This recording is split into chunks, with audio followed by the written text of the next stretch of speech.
Yeah. Welcome, welcome, welcome.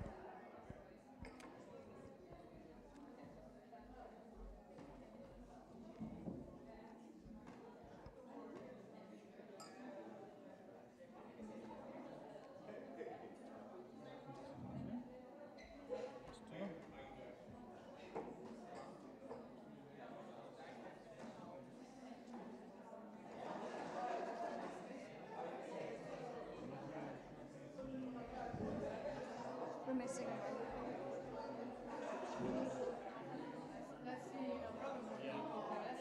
Sure. Cool. So, good morning, everyone. Just real quick, I'm gonna do like the formal introduction to our session today. Let me just introduce myself. My name is Sigmar Lengauer. I'm member of the Faculty of Law here at JKU Linz, and my involvement in the EC2U project is I'm a co-rep for the work package 7. So this is kind of my field of expertise, but I specialize in criminal law. So I was a participant at the think tank here in Linz, and today my role is to kind of act as a moderator for this session. But as you might have noticed, it's more like an interactive session, what we've planned today. And the first part of our think tank session is a poster walk. So if you are interested in the key findings from the think tanks that took place at all the partner universities at EC2U, the posters are there to give you an impression on the key findings and maybe raise some questions you later on want to ask to our panel, which will be the second part of this session today. There's going to be a presentation from our dear colleagues from the University of Lviv. So they're going to do a presentation on their key findings from their think tank in Lviv that took place at the partner university at EC2U in Ukraine. So we are very glad to have them today and that they are willing to do a presentation. And then we're going to have the open panel discussion with our dear colleagues from Linz, from Pavia, and also a colleague from Lviv is going to take part in this panel discussion, which will be an open discussion. So they're going to be an introductory question, and then I hope that you as the audience have questions as well you want to ask and have a discussion about. So in total, it's going to be like around 90 minutes. The first part, so the poster walk, is going to schedule around 30 to 40 minutes. Then there's going to be the presentation from our colleagues from Lviv, and then in the end, the open discussion. So enjoy. I hope you brought an open mind to this session today. We're going to talk about the topic broadly, so all questions are welcome, and I'm looking forward to discussing it with you. Thank you.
So if I could have your attention really quick, I don't want to interrupt any. Sorry? No worries. No worries. I don't want to interrupt any discussions already taking place, but if you could have a look at your watch and then come back to your seats in around 5 minutes. So don't break up your discussion right now, just try to come back in around 5 minutes. Thank you.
complicated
for example, in Lviv, we have very few missile attacks in comparison to other cities, right?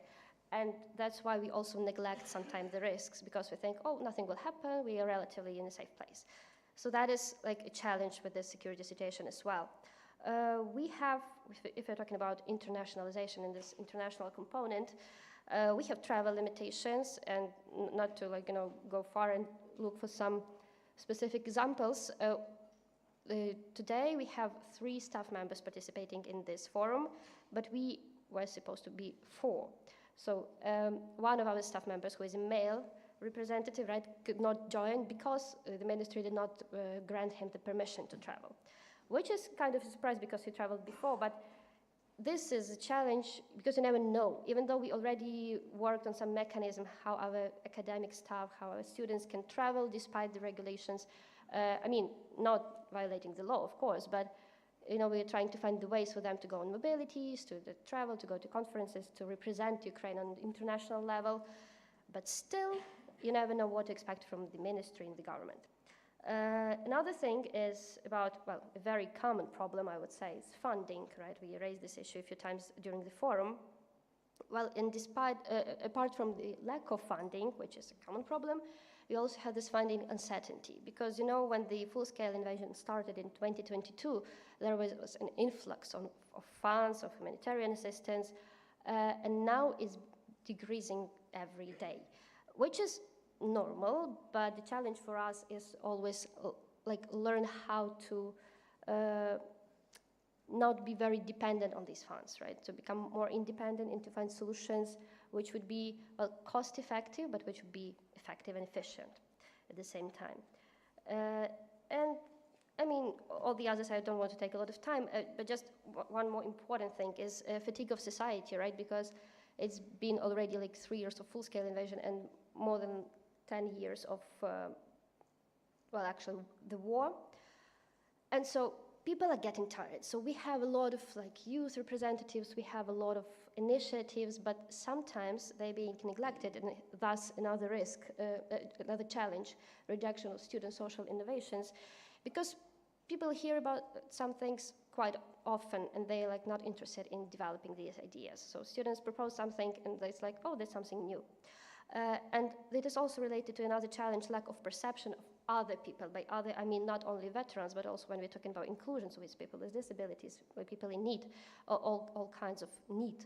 And so this lack of perception, one of the points is that there is a concept, right, that, for example, when we're talking about the veterans, that they already received the assistance. What more should they need, right? So they already supported, that's enough.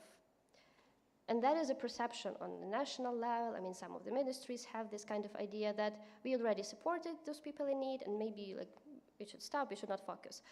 But the problem is that is an ongoing challenge, that is an ongoing situation, and all the types of assistance, it should be constantly adapted, and new solutions should be found, new social innovations should be implemented, so that this assistance is effective and people in need are not in need anymore. Next point of the think tank was the role of education in all of the processes and the implementation of social innovation in order to solve the challenges that we face. And of course, it's about, first of all, training qualified personnel for peace-building activities and for implementation of social innovations, because it's quite often a challenge that people think that they know what to do, that they know what to say to people who are in need, they know how to talk to people with trauma, but they can actually damage those people even more, right? So we lack professionals in all possible spheres, starting from psychology and going to political international relations. So we don't lack people, but we lack qualified staff.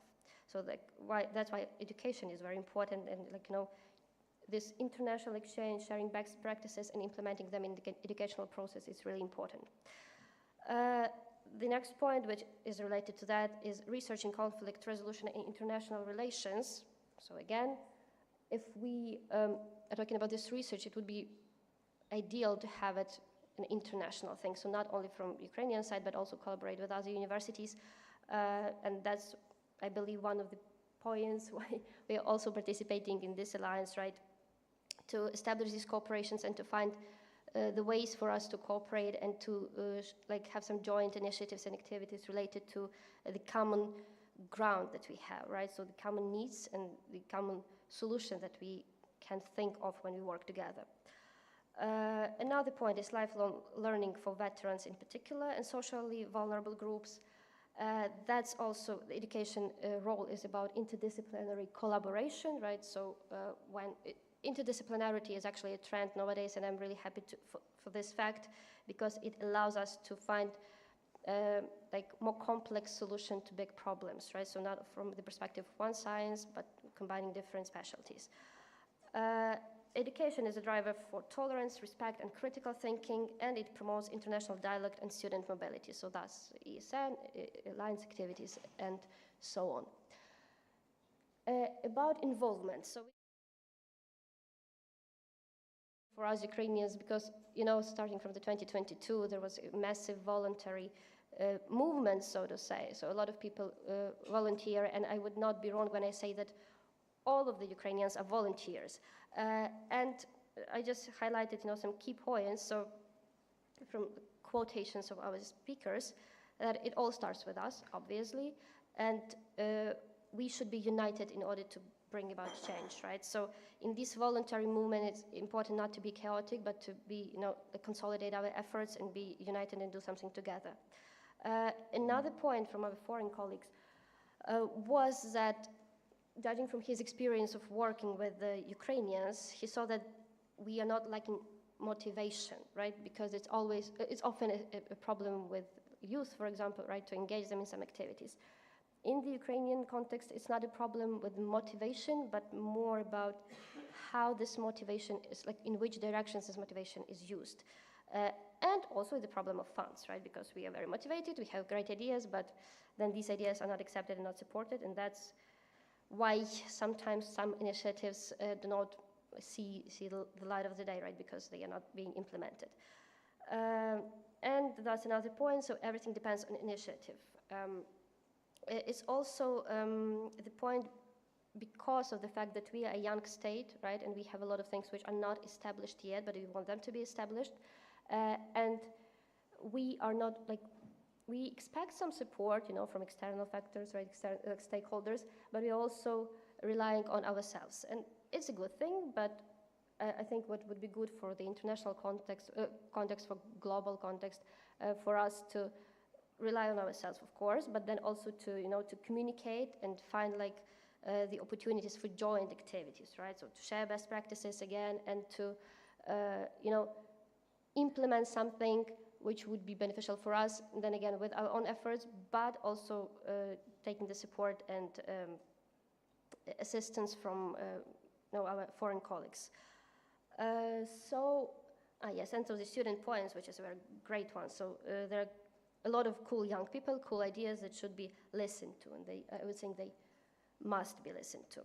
So some of the ideas that were generated during the think tank session, first of all, is to integrate inclusion-related courses into the curriculum. So one of the points that we raised was that when you talk about inclusion, we usually talk about people who need this inclusion, right? So we're talking about how to adapt those people with disabilities, vulnerable groups, how to adapt them to the society. But we rarely talk about how to adapt society to these people.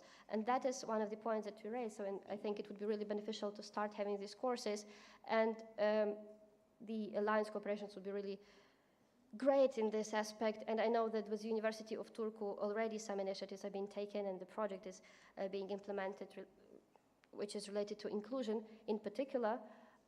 So that is a great point to have students and teaching staff aware of what the inclusion needs are and how we can, as a society, you know, get ready and help those people. So not just to make them adapt, but to adapt us. Then another idea would be to have joint master's programs for lifelong learning. I know it's a complicated issue, and I know there are like a lot of problems with joint masters, but still it would be great, and I think we are moving in this direction. We're having different kind of talks in order to make this possible. Another thing would be create free educational platforms for war-affected communities. In Ukraine, we now have a lot of different platforms, and not a lot of them are effective. So because it was a kind of, a trend to do such things in the beginning, and there are a lot of different things, and now the attention, for example, of a veteran or any person in need is very scattered when they try to find something that they need. So it would be good to optimize the resources that we already have. Another thing is to leverage European partnerships, and again, thank you so much for the invitation and opportunity to share the ideas and the outputs with you and actually participate in the alliance activities, because it's really important for us, and I believe it can be beneficial for both sides. And another point, which is kind of related to the last 2 points, is about social entrepreneurship. So I know it's, again, a trend, let's say, but it's also a very popular and very reasonably so direction in different European programs, in universities. This is about socially responsible businesses, right? So when we teach the entrepreneurial sector how to be socially responsible, how to help people in need, and how to include that component in their activities. Okay, and a few conclusions. I think I took already too much time, sorry for that. I know you're saying that's okay, I know. But yeah, so a few key points, right? So what we still need, and how can we ensure peace-building initiatives are inclusive and address the needs of all stakeholders? So it's about fostering cooperation between universities, authorities, and private sector. It's about reshaping the perception of vulnerable groups. It's about tailored courses, joint projects, public meetings for solutions.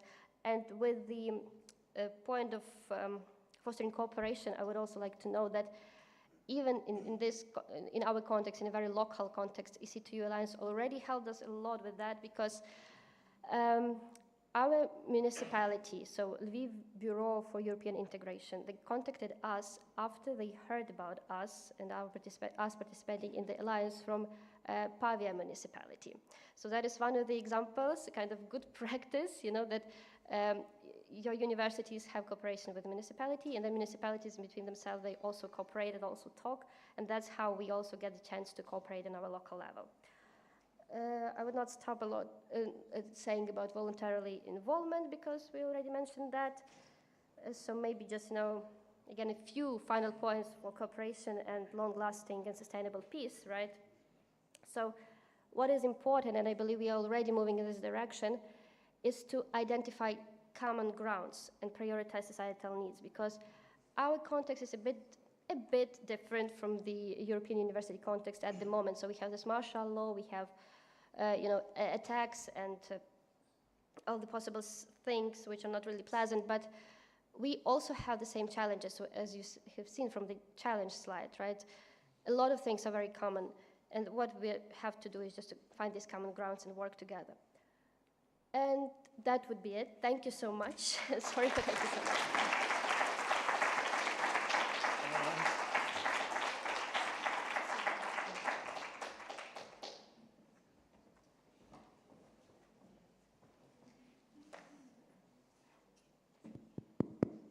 Perfect.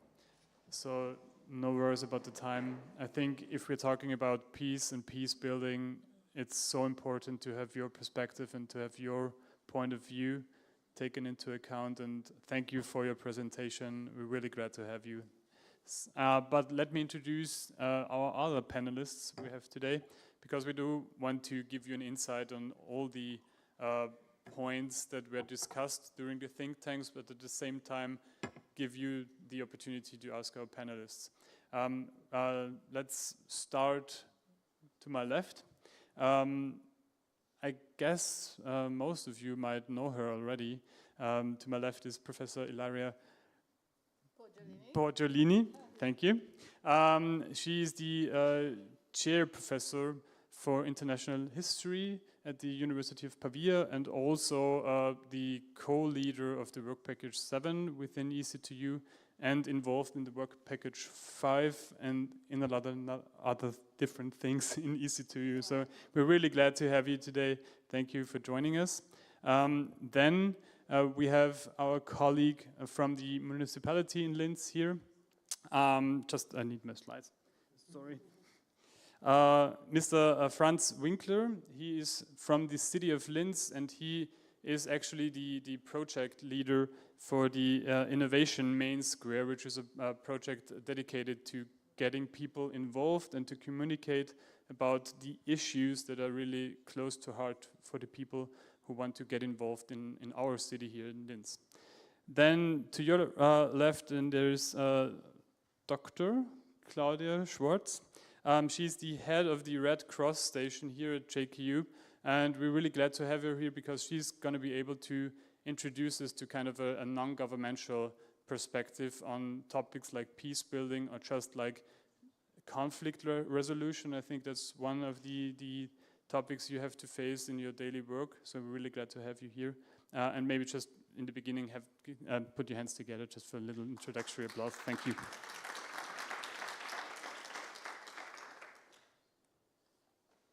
So, some of the points that we wanted to discuss today on the panel, you already were introduced to, first and foremost through the poster presentation, but then also through your presentation.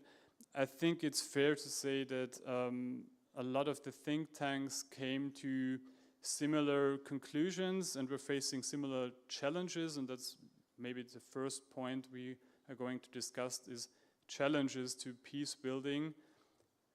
Even with social innovation, there are some challenges we face, some new challenges we have to kind of cope with. So that would be my first question to the panelists, and as I said in the introduction, it's going to be like the first round. I'm going to ask the questions, and then I hope that you are going to join in asking questions. So from the perspective of research and academia, I notice myself, and I'm interested in your perspective, that there is kind of a challenge in knowledge transformation. If you try to transfer knowledge we gain through research and kind of studying it, it's difficult to kind of communicate those findings and those kind of research-driven insights into peace building, I'd say. So do you think that there is growing skepticism about science in general and science on peace and peace building and international relations? And if so, what are kind of ways to mediate those fears? And I want to start with you, Ilaria, if you want to. Okay. I'm not sure if we are going. I may not need actually. Forget about the slides actually. So I think I'd rather answer this question more directly.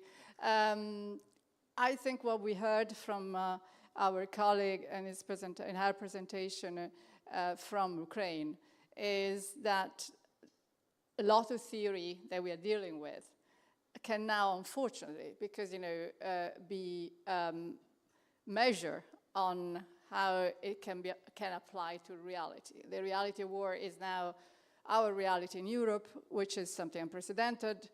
If you think about, I think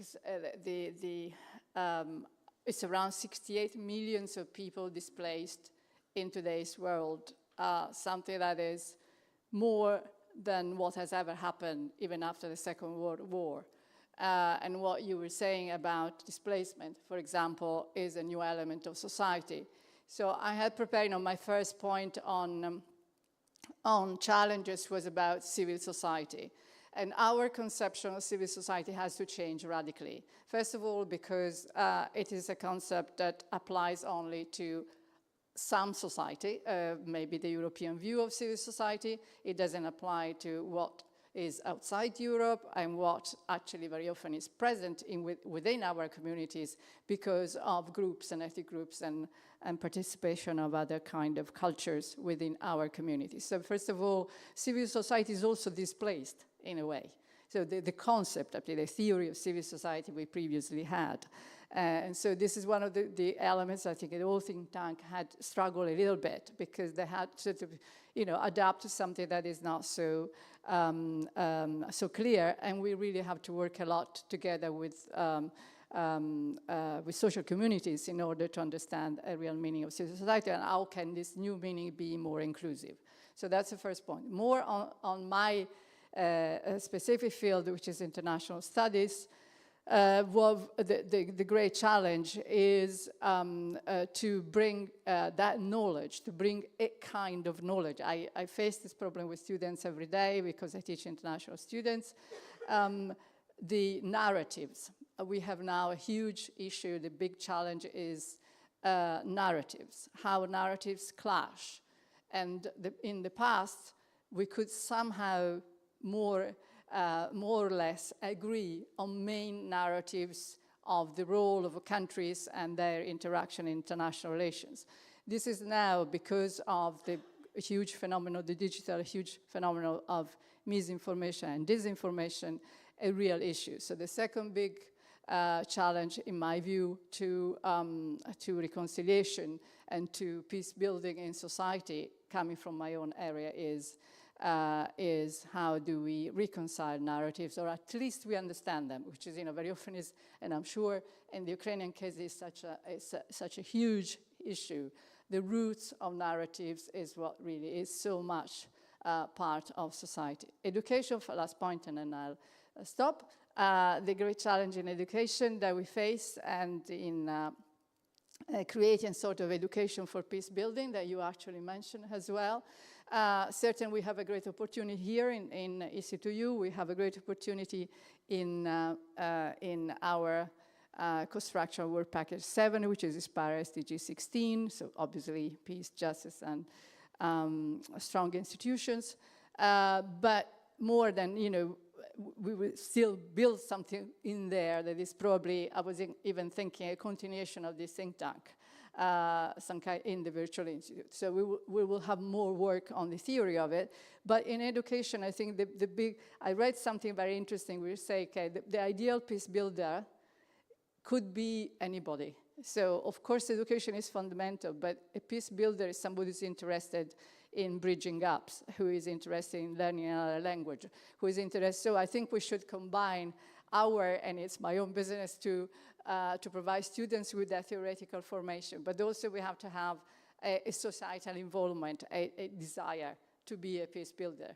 You cannot be a peace builder without that kind of desire, and I'm sure you will say more about the humanitarian intervention, which is, again, in terms of quotes, in terms of figures, the highest humanitarian intervention, if I'm not wrong, you will correct me if I'm wrong, is in reaction to conflicts today. So while humanitarian intervention was reacting to a number of different disasters in the past, now the highest percentage is in response to conflict. So I have too many things to say, but thank you very much for now.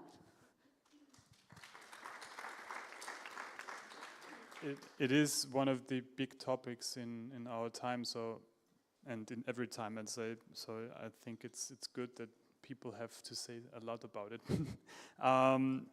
But social inclusion was kind of a topic or challenge that was raised in your presentation, and you raised it as well now. So how do we get people involved in the discussion? Because an academic discussion in itself is worth having, but if we don't have a social inclusion component to it, then it's going to stay as an academic discussion. So I just want to ask you, maybe from your insight and from your expertise, how do we create an inclusive and also inspiring dialogue, and how do we mediate fears and concerns that may come from just ordinary people who are trying to get connected and trying to get involved, but maybe have some reservations about it?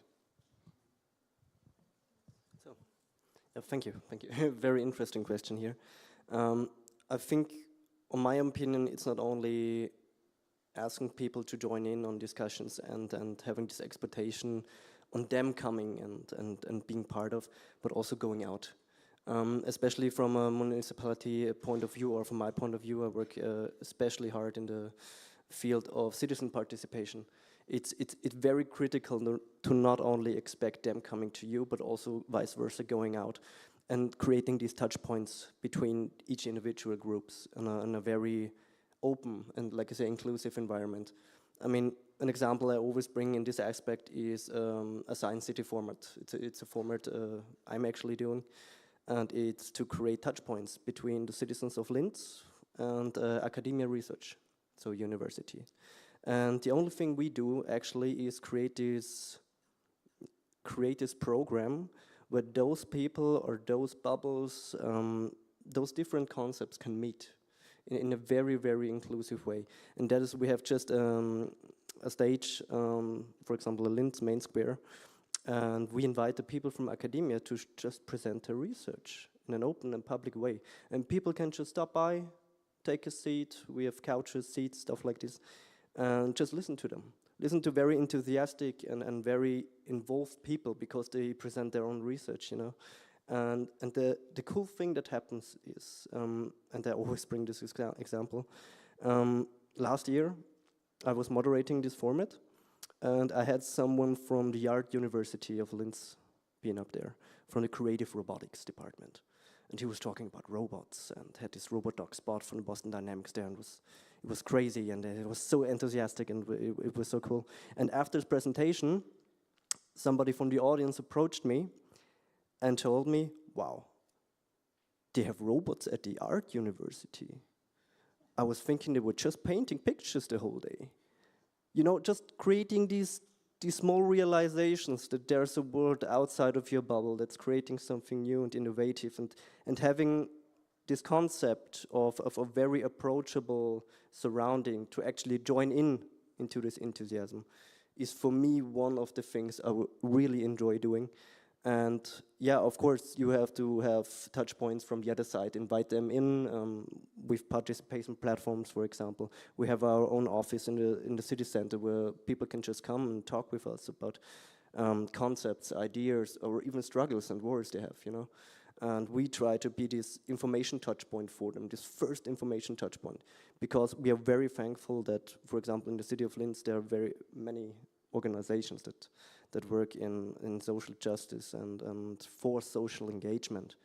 And we can give out the information, hey, there is actually someone you can talk to, and give this direct connection to a person on the other side. Maybe it's just a phone call or an email, but not just an email that gets sent out and sits around in an email folder for a few days. There's actually these personal touch points to organization that are very, very important for me.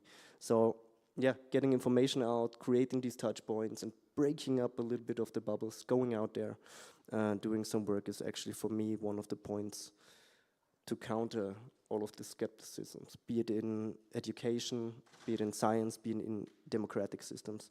We have a role to play as a municipality to also go out.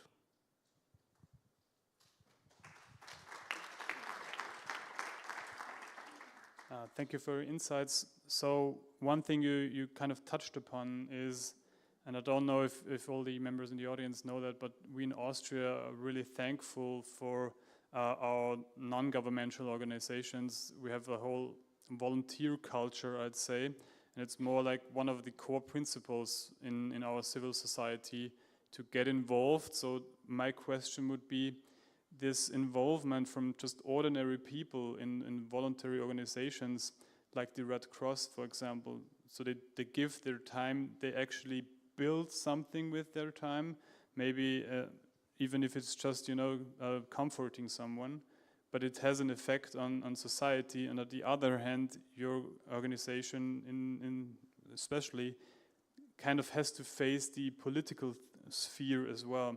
So how do you negotiate those two things, the voluntary side, the kind of civil side, and then the political sphere and the expectations coming with that? And do you think that people are interested in getting involved for the political sphere as well, or just do you want to help and want to get involved like that? Wow, big question, thank you. First of all, I think, and there with you, people are enthusiastic, they are engaged, they want to do something.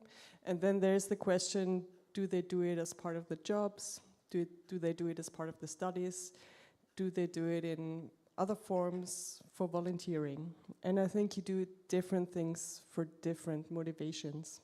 So those that are triggered by those political questions, they probably find different ways to approach and to engage that. And they can do that in nonprofit organizations, no matter which ones. And you have those that are part of it. You have the others that are there for another motivation, like they want to help people. And then the challenge is to offer something to them where they can do that. And if you find different connection points for different also motivations, and it doesn't matter if they do it for money or in the free time for volunteering, I think you can build those kinds of connections that also, at the end of the day, hopefully also make our societies better. What got me thinking, if I may, for the question you asked beforehand, Sure. about the different, how to get knowledge transferred from one sphere to another one. My own background is I have a background in academia. So for me it's very logical to strive for knowledge, to find out new things, to try things even though we know sometimes they don't work out. The job where I work now that earns me money is with the local administration, the local government. It's a very different mindset there because also the job is very different. So it's a different kind of structure. The thing that I do in my free time is I volunteer for a very big humanitarian organization. So also here there is a logic inherent to the system. They have a political, also a governmental job they have to do. I don't know what it's like in your countries. In Austria, the Red Cross does a lot of ambulance work. So most of the ambulance services in Austria is done by the Red Cross. So that's a very clear, concrete thing that has to be done, has to be fulfilled. And on the other hand, there are many different other questions. And the idea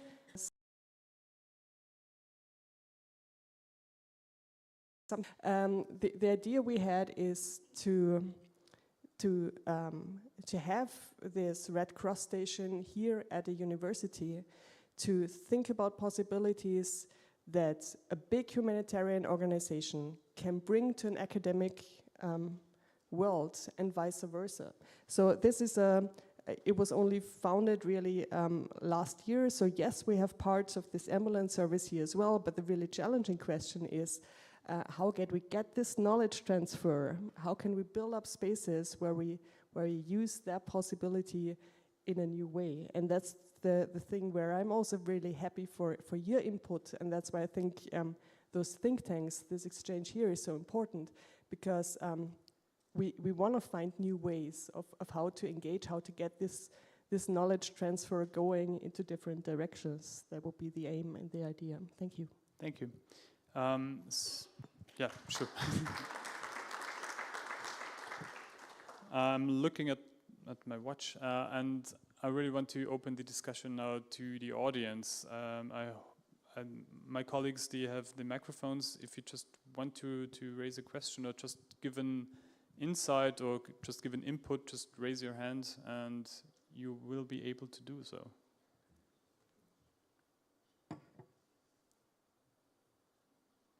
Not everyone at the same time? Thank you.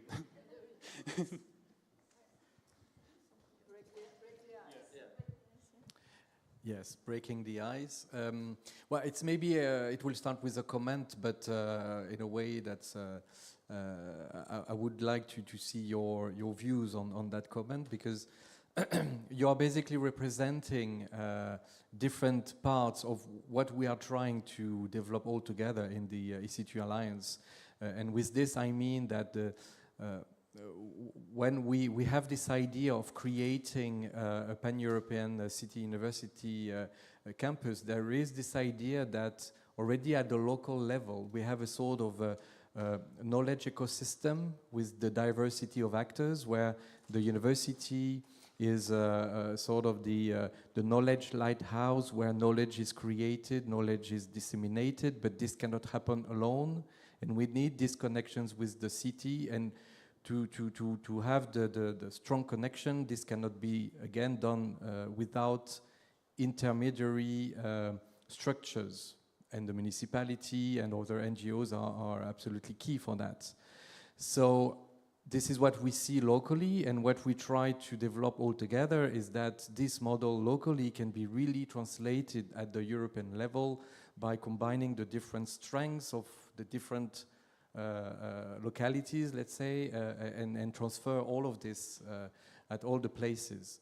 So from that sort of state of the art, if I may say, where do you see the main challenges, or let's put it the other way, where do you see hope for making this connection really happening, and making sure that, yes, we can really all play our role of open, eye-opener, critical thinking developers, and in the end it comes back to the very topic of the whole week, this empowering mind idea. So where do you see the hopes instead of seeing the challenges in your different perspectives?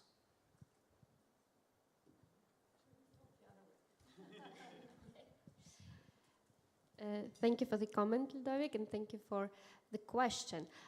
So I would start with the think tank sessions. It's obviously it was a hope for our university. Why? Because it is the first time that we did a think tank session, and I don't know whether the speakers actually submitted their feedback via the form, but I talked to them after the think tank just to ask for their feedback, and so the stakeholders were really happy to, to get to know each other, because, for example, with Caritas, they didn't know that university has something like this going on as a cooperation. With the city council, I mean, we had a bit of a problem with the city council participating, because 5 days prior to the think tank, there was a massive attack where people were killed, successful for Russia attack on Lviv, and they had urgent meetings, so they participated for the introduction part, but then when we started discussion, they were like, sorry, we have to leave. But I talked to them after that, so it's both youth sector and also the kind of managerial sector of the city council. And they would like to participate in the future as well, and it would be good also to have the follow-up of the think tank, not to just start directly with another topic. And even apart from think tanks, I think what is important for universities, right, is to not only establish connections with the stakeholders, but also to link them. Because, international organizations, then university, then city council, they didn't know about, they knew about each other's existence, but they didn't know about the work and these common grounds that I mentioned, so that what can be done together. And I think these types of things, so these meetings which university, from part of university can facilitate, is one of the hopes. And in Ukrainian context, I'm not sure about the other context, but in Ukrainian context, people are now looking for these opportunities to cooperate, because we've been trying to heroically, individually try to do something for the first year, 2 years, but now we understand what this cooperation means and how important it is to be, to empower each other and to enhance our joint forces. That's when we are doing this something together, and so that's why these meetings are very important. Thank you. My hope is that we get better in inviting each other to different small projects, bigger projects, that we broaden our minds and think about who else could be interested in that. Invite each other and hope that a culture establishes where we, and also networks establish where we build resiliency within this community. So think about others, open your minds, invite people to participate in projects.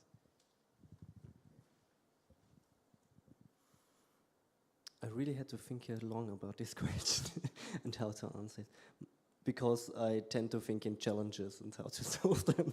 That's good that you asked the hopes. My hope is that this network thinking that we try to accomplish now on a way bigger level, on an EU level, really comes down to pass to the ordinary citizen. Because I'm in contact a lot with people living here, especially in Linz, and they don't have the feeling that a network is enough to really, really change something, because there's so many networks going around. And my hope is that we actually accomplish projects, workshops, and visible changes that each and everybody can see. Because it's so important to do good, but it's also important to talk about it.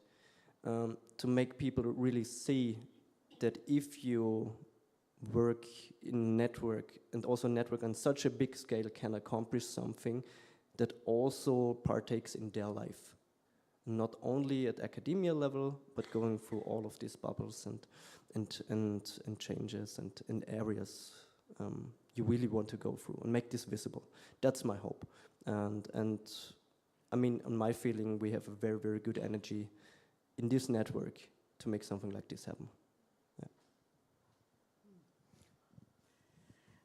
Yeah. It is, me too, more concerned with challenges and hopes. But the main hope I think I can see is the opening doors. I say it so metaphorically, has opening doors. I think that EC2U has many, the purpose of this alliance has been to open doors. So first level of opening doors, multidisciplinarity, which is something that we, of course, pursue in academia constantly, but very often we are lost in our own space and go deeper and deeper within our own speciality, and it's difficult to keep it going. So multidisciplinarity is very much what we are doing. We're aiming to do in our masters, in our teaching transversal courses, and so really making multidisciplinary has a constant flow of knowledge that moves at different levels of our expertise. And the second, I think, opening doors that I think is very important, because what we were saying earlier made me think about it, is that I have already noticed how the doors communicating creating a communication between local authorities, for example, in our alliances, society, for as much as we can do, students, a group of student associations, and many others, are not following the national path anymore. What I mean is, it's not an Italian, Austrian, or French, is a different path that we are. This, I think, is possibly the most hopeful thing I can give you, Ludovic, is that the Alliance has created a path that is a new one. So it doesn't impact directly on what people generally think, say, in Italy, or in France, or here, but how this group have connected each other within this new opening sliding doors path. So that's I think the most optimistic I can go. Thank you for your insights. If I may add my hope, coming from the topic of think tanks, I hope that we can show people that it's better to think than to use tanks. So that if nothing else, that would be kind of a great accomplishment, giving our challenging times where peace is not it's not self-evident anymore. So I look around if I see any more questions. Yes, please. Thank you. Thank you. I have just a comment to what was said before.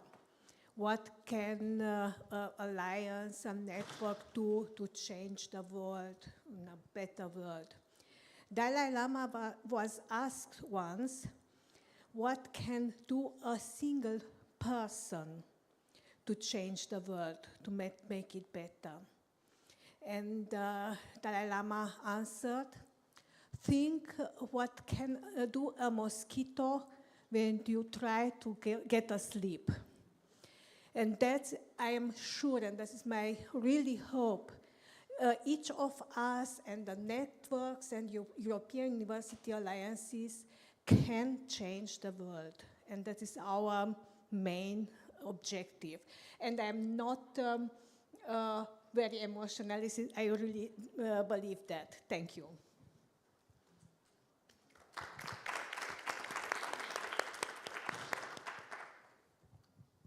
I actually think it was a great closing statement. So I'm looking at the panel if someone wants to add something to that, but I think we are more than satisfied with with your remarks, so thank you for your insight and for your input. Looking around the audience, I guess. Yeah. Do you have anything to add? Something you want to clarify regarding the posters, maybe? Okay. So, successful panel. We answered all the questions on peace building and everything else. Thank you for your participation. Thank you for your time. Give another round of applause to our panelists and for yourselves. Thank you.